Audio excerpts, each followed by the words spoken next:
Hello everyone. In this video, let us try to see what are the various data types that we need.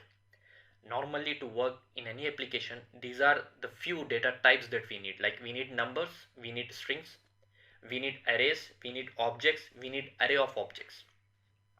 That's it. You take any project from small scale to large scale, you need these types. Whatever may be the technology, you need numbers, you need strings, you need arrays, objects, and array of objects, or you can say collection of objects. So how do we achieve this in our JavaScript? So in our JavaScript we have a keyword called as var, and this is how we declare a single variable. So var x. Now this x does not belongs to a specific type, as var says it is a variable. And in JavaScript you have implicit type conversions or identifications. Like in our other programming languages, you have int for integer, you have double for float, and you have separate things. So here we do not have such data types. We have a simple var data type or keyword, and I am declaring it as x. Now whatever I give the value to x, it behaves of that type.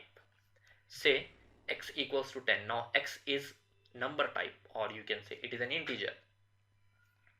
Same way I can say var x is equals to 10. This is how I can also declare. Either I can declare in the upper way, or I can declare this way, or I can simply say x equals to 10. I even do not require any var as well. All these things gets understood by your browser. So you have three ways. Either you can say declare a variable, then assign the value, or you can initialize there itself. But I personally prefer first approach.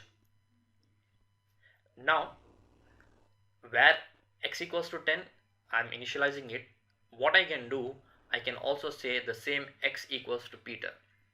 So in the upper line of code, x was integer, and here it has turned into a string because we say var.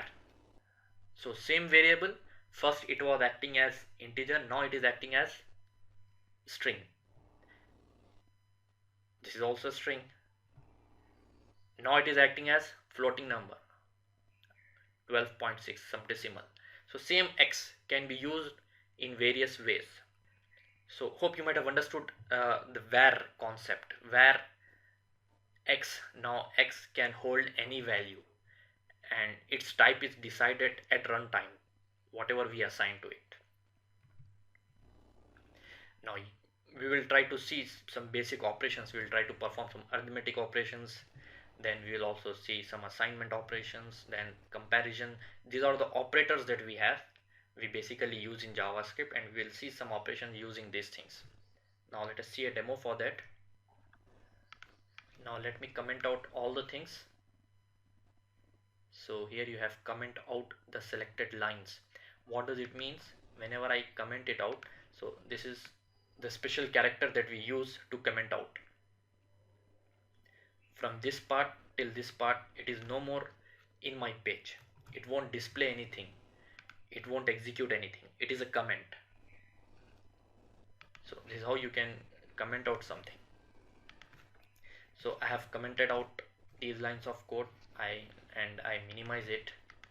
Now I'm going to write fresh script tag. Now here I'll say var x equals to 10. Now let me display the value of x. I'll say alert x. Now you can see it should alert 10. That's good. Now the same x, I'll say x equals to Peter. Now I'm going to say alert same x.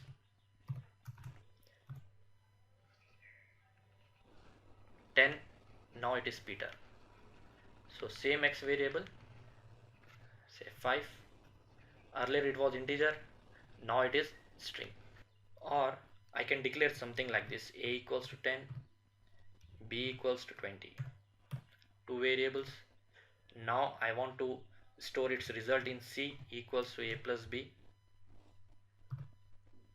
and I'll say alert C. So I should get 10, then Peter, then its sum 30. That's really cool. So we have seen various approaches. First, this is how you declare a variable.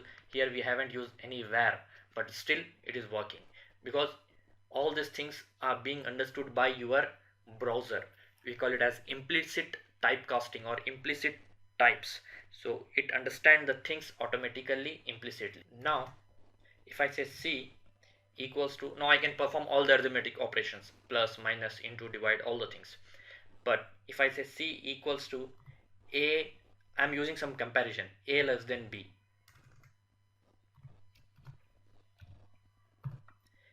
Now let me alert C and see what's the value in it.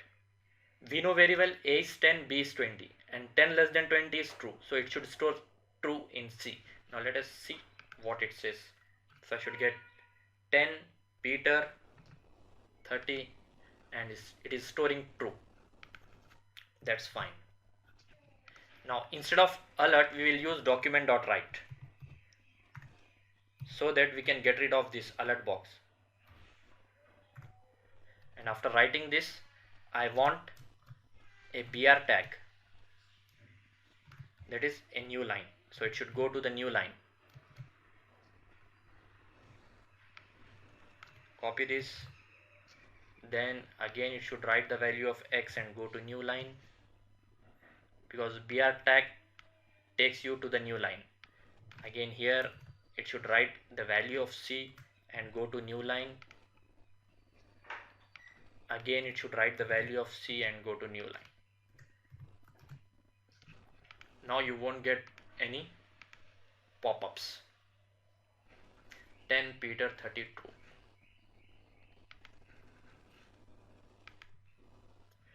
So this will return either true or false. Now if I say if A greater than B, then it should return false.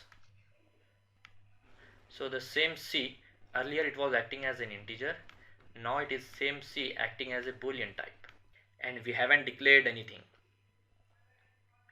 So this is how you can perform all your mathematical or arithmetical operations, comparison operations, and assignment operations. So we are assigning 10 to A, 20 to B. So this is your assignment operator, and this is your comparison operator, and this is your arithmetic operator.